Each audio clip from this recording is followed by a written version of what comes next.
નમસ્કાર મિત્રો. આજકાલ માહોલ જ એવો છે કે ચૂંટણી પંચના ગોટાળાઓ એ સતત રાજકીય પક્ષના નેતાઓ દ્વારા બહાર લાવવામાં આવી રહ્યા છે.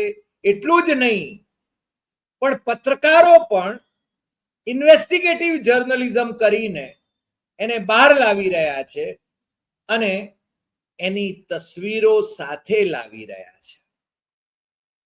વાત બિહારની ચાલે છે, કારણ કે બિહારમાં નવેમ્બરમાં ચૂંટણી છે. નરેન્દ્ર મોદી અમિત શાહની ભારતીય જનતા પાર્ટીએ યેન કેન પ્રકારેણ ત્યાં સરકાર રચવી છે. બીજે એમણે ઓપરેશન લોટસ કરીને સરકારો બનાવી છે. ઉધારીના નેતાઓ કોંગ્રેસમાંથી આયાત કરીને સરકારમાં જોડ્યા છે. જેમની સામે એમણે ભ્રષ્ટાચારની બુકલેટો બહાર પાડી હતી, એવા લોકોને એમણે મુખ્યમંત્રીઓ બનાવ્યા છે ભારતીય જનતા પાર્ટીના. જેમને મુખ્યમંત્રી પદેથી રાજીનામું અપાવીને મહાકૌભાંડમાં એ સંડોવાયેલા હોવાના આક્ષેપો કર્યા હતા અને રાજીનામું અપાવ્યું હતું, એવા નેતાઓને એમણે રાજ્યસભામાં મોકલ્યા છે. એમના પરિવારજનોને પણ મોકલ્યા છે. એટલે પરિવારવાદ એ કોંગ્રેસમાં છે એના કરતા ભારતીય જનતા પાર્ટીમાં વધારે છે. હું જ્યારે કહું છું ત્યારે અંધભક્તો ભલે એમ કે આ તો છે ને ખોટી વાત છે, પરંતુ તમારી આજુબાજુમાં તમે નજર કરશો તો તમને છે ને એ દેખાઈ આવશે. નરેન્દ્ર મોદીની સરકારમાં જે મિનિસ્ટરો છે એમનો જ દાખલો લ્યો ને. કેટલા એની અંદર છે ને પરિવારવાદના વ્યક્તિત્વો છે. એટલે એના વિશે તો આપણે છે ને સતત વાત કરતા રહ્યા છીએ, પરંતુ આજે એક નક્કર વાત કરવાની છે. બિહારની માત્ર 3 જ બેઠકો એટલે કે પીપરા, બઘા અને મોતીહારી રાષ્ટ્રપિતા મહાત્મા ગાંધીએ જ્યાંથી આંદોલનની શરૂઆત કરી એ ચંપારણની ભૂમિકા, એના 3 મત વિસ્તારો, વિધાનસભા મત વિસ્તારો, એમાં જઈને ધ રિપોર્ટર્સ કલેક્ટિવના આયુષિકાર અને વિષ્ણુ નારાયણ એમણે જે અહેવાલ પ્રગટ કર્યો છે અને નીતિન શેટ્ટીએ જે તસવીરો લીધી છે એ આખો અહેવાલ અમારી પાસે છે. અને તમને આઘાત લાગશે કે આ 3 જ વિધાનસભા મત વિસ્તારોમાં, માત્ર 3માં 80,000 જેટલા બોગસ મતદારો આ વખતે નોંધાયા છે. 2003માં નહોતા અને એમના એડ્રેસીસ ખોટા છે. એક જ સરનામે, એક જ ઘરના સરનામે 509 જેટલા મતદારો નોંધાયા હોય અને એ ઘર અસ્તિત્વમાં હોય જ નહીં એવું પણ બન્યું છે. બીજું પણ એવું એક ઘર છે જે છે જ નહીં ઘર, જ્યાં જે સરનામે 459 મતદારો નોંધાયા છે. અને આ પીપરા વિધાનસભા બેઠક એની એ જે આપણા મુખ્ય ચૂંટણી આયુક્ત જે ગઈકાલે બધાને ઉપદેશ કરી રહ્યા હતા અને પોતે છે ને મતદાર યાદીઓનું શુદ્ધિકરણ કરવા માટે એસઆઈઆર 20 વર્ષ પછી બિહારમાં એક જ મહિનાની અંદર લાગુ કરીને 65 લાખ મતદારોના નામ એ કાપી નાખે છે. એ મહાશય એમને હવે એમને વિશે શું કહેવું, એમને કેવા વિશેષણોથી નવાજવા, એ હવે અમે છે ને જાજુ આજે તો કંઈ કહેતા નથી. પરંતુ આ મહાશય ગુપ્તાજી એ વોટર્સ યાદીમાંથી મરેલાઓને, સ્થળાંતરિત થયેલાઓને અને બબે જગ્યાએ નોંધાયેલા અથવા બબે વોટર્સ કાર્ડ ધરાવનારાઓના નામ એમણે રદ કર્યા છે એવું કહે છે. અને રાજનેતાઓ મોદી અને શાહ એ ઘુસપેઠિયાઓ એટલે બીજા દેશના લોકોના નામ મતદાર યાદીઓમાં કઈ રીતે ચલાવી શકાય એવા સવાલો જાહેર સભાઓમાં, આમ તો ચૂંટણી લક્ષી સભાઓ સરકારી ખર્ચે તમારા મારા ટેક્સના પૈસે એ લોકો યોજી રહ્યા છે.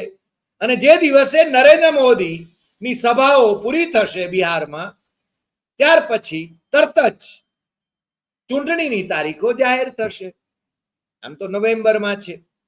અને એ શું ખેલ કરે છે તો રાહુલ ગાંધીએ કર્ણાટકની એક બેંગલુરુ સેન્ટ્રલ લોકસભા મત વિસ્તારની એક જ વિધાનસભા મહાદેવપુરા વિધાનસભા બેઠકમાં શું ખેલ કર્યા એની પ્રેસ કોન્ફરન્સમાં એમણે દસ્તાવેજી પુરાવા રજૂ કર્યા અને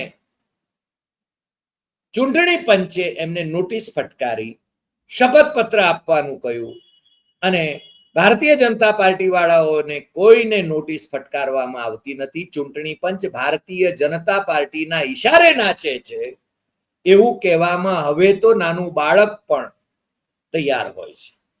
અને બિહાર તો લોકશાહીની જનની છે. લોકશાહીનો જન્મ જ ત્યાં થયો છે. નરેન્દ્ર મોદી ભારતને મધર ઓફ ડેમોક્રેસી કહે છે, પણ આમ છે ને તાનાશાહી વ્યવહાર એક કેવી રીતે કરી રહ્યા છે તો કેશુભાઈ પટેલ, સદગત કેશુભાઈ પટેલ એમની જ પાર્ટીના મુખ્યમંત્રી હતા, એ કહીને ગયા હતા જ્યારે નરેન્દ્ર મોદી મુખ્યમંત્રી હતા.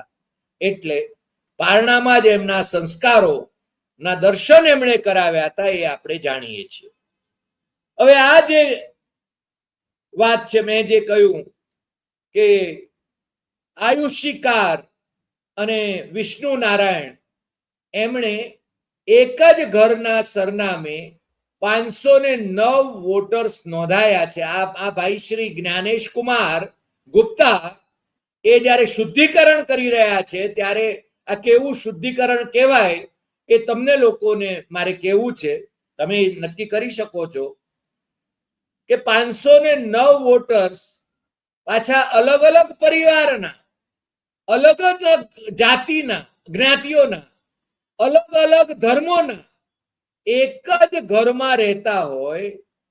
એક જ ઘરમાં ગલીમપુર ગામમાં પીપરા એસેમ્બલીના એ મને લાગે છે કે આ એસઆઈઆર દરમિયાન જ એના ડ્રાફ્ટમાં આ વિગતો આવી છે. એ જે ડ્રાફ્ટ મતદાર યાદી એમણે 1 ઓગસ્ટે બહાર પાડી છે, 1 મહિનાના સમયગાળામાં એમણે બધું એસઆઈઆર કરી નાખ્યું અને એમાં છે ને આવું છે. કેટલા વોટ? એક જ ઘરમાં 509 વોટ, અલગ અલગ પરિવારના, અલગ અલગ જ્ઞાતિના, અલગ અલગ ધર્મોના લોકો. અને એ ઘર એ અસ્તિત્વમાં જ નથી એવું ત્યાં ગયેલા ધ રિપોર્ટર્સ કલેક્ટિવના જર્નલિસ્ટ આયુષિકાર અને વિષ્ણુ નારાયણે આખો પેપર લખ્યો છે, આખી વિગતવાર. આ તો અદ્ભુત કામ કર્યું છે એમણે, એમ કહીએ તો ચાલે. પત્રકારો એ સ્થળ ઉપર જઈને જ્યારે કામ કરે છે ત્યારે આવા ભોપાળા એ બહાર આવે છે. બાકી તો જે શાસકો જે રીતે he said and he further added અને આવું બધું જ લખાવતા હોય છે અને ઘણા લોકો લૈયાની જેમ લખી લેતા હોય છે, પરંતુ આમણે ફિલ્ડ વર્ક કરીને આ શોધી કાઢ્યું છે. બીજો પણ એક પીપરા મત વિસ્તારમાં જ, વિધાનસભા મત વિસ્તારમાં જ છે અને એની અંદર 459 જેટલા મતદારો નોંધાયા છે. 459 જેટલા, પેલા 509 હતા. આ એક જ ઘરમાં 459 મતદારો નોંધાયા છે અને એ નોંધાયેલા મતદારો એ આજ પીપરા બેઠક ઉપરના છે અને એ ઘર પણ અસ્તિત્વમાં નથી. સમજાય છે કાંઈ? આ શું ખેલ ચાલી રહ્યા છે? ભારતીય જનતા પાર્ટી સાથે મળીને ચૂંટણી પંચ નરેન્દ્ર મોદીની પાર્ટીને, અમિત શાહની પાર્ટીને કઈ રીતે જીતાડે છે ભવ્ય વિજય કઈ રીતે મેળવી આપે છે એ તમે સમજી શકો છો. ગુજરાતની 4 બેઠકોની તપાસ અથવા એનો અભ્યાસ એ રાહુલ ગાંધી કરે છે. એ ભવિષ્યમાં, નજીકના ભવિષ્યમાં જ તો પેલી 48 બેઠકોનો અભ્યાસ જ્યારે બહાર આવશે ત્યારે થશે. અને 156 ની જે બહુમતી મળી છે એ પણ જેને વિધાનસભાની અંદર એ કઈ રીતે મળી છે એનો પણ અભ્યાસ હવે છે ને કદાચ શરૂ થઈ ગયો હશે. કોંગ્રેસના જે લોકો ભારતીય જનતા પાર્ટીની બી ટીમ તરીકે કામ કરે છે અથવા આમ આદમી પાર્ટી ભારતીય જનતા પાર્ટીની બી ટીમ તરીકે કામ કરે છે એમને પણ હવે છે ને સન્નિપાત થવાનો, કારણ કે હવે શું થશે, હવે કોનું અસ્તિત્વ, એમના અસ્તિત્વનો સવાલ છે. અને એટલા માટે અરવિંદ કેજરીવાલ ઇન્ડિયા ગઠબંધનમાંથી નીકળી ગયા, પરંતુ હવે રાહુલ ગાંધીએ જે જેહાદ જગાવી છે, જે આંદોલન જગાવ્યું છે, વોટ ચોર ગદ્દી છોડ, એ આંદોલનમાં હવે આમ આદમી પાર્ટીના સાંસદો પણ જોડાય છે. આજે પણ જે પ્રેસ કોન્ફરન્સ થઈ એની અંદર આમ આદમી પાર્ટીના સાંસદ સંજય સિંહ પણ હતા. અને મુખ્ય ચૂંટણી આયુક્ત જ્ઞાનેશ કુમાર ગુપ્તા, આરએસએસના પરિવારમાંથી આવતા જ્ઞાનેશ કુમાર, જેમના વિશે આ સંસદ સભ્યોએ કહ્યું કે અજ્ઞાની છે અથવા જાણી જોઈને અજ્ઞાની હોવાનો દેખાવ કરે છે અથવા તો પ્રજાને મૂર્ખ સમજે છે, એ જ્ઞાનેશ કુમાર એમની વિરુદ્ધમાં એ ઇમ્પીચમેન્ટ, આમ તો ઇમ્પીચમેન્ટ જેવો શબ્દ પ્રયોગ મુખ્ય ચૂંટણી આયુક્તને દૂર કરવા માટે નથી, પરંતુ એમની સામે અવિશ્વાસ વ્યક્ત કરે સંસદ, એની જોગવાઈ છે ને એમને હોદ્દા ઉપરથી દૂર કરી શકાય એ બાબત, એ દરખાસ્ત એને છે ને લઈને આવવાના છે. એની અંદર પણ આમ આદમી પાર્ટી જોડાઈ છે, કારણ કે આમ આદમી પાર્ટી માટે પણ અસ્તિત્વનો સવાલ છે. આમણે પીપરા, બગહા અને મોતીહારી એના એટલે કે 3 વિધાનસભા બેઠકોનો અભ્યાસ કર્યો છે. અને આ ચંપારણ એટલે કે જ્યાં ગાંધીજીના પગ પડેલા, જ્યાં પગલા પડેલા, ગળી ઉગાડનાર ખેડૂતોના આંદોલનને એમણે ત્યાં આગળ ટેકો આપેલો. ડોક્ટર રાજેન્દ્ર પ્રસાદ નું આ બિહાર એ અને ચંપારણ, એ તમે સમજી શકો છો કે ત્યાં જ જો આવી પરિસ્થિતિ હોય, અને એમાં છે ને આમણે આ જે બંને પત્રકાર છે, આયુષી કાર અને વિષ્ણુ નારાયણ, એમને 3590 કેસનો અભ્યાસ કર્યો છે. કેટલા?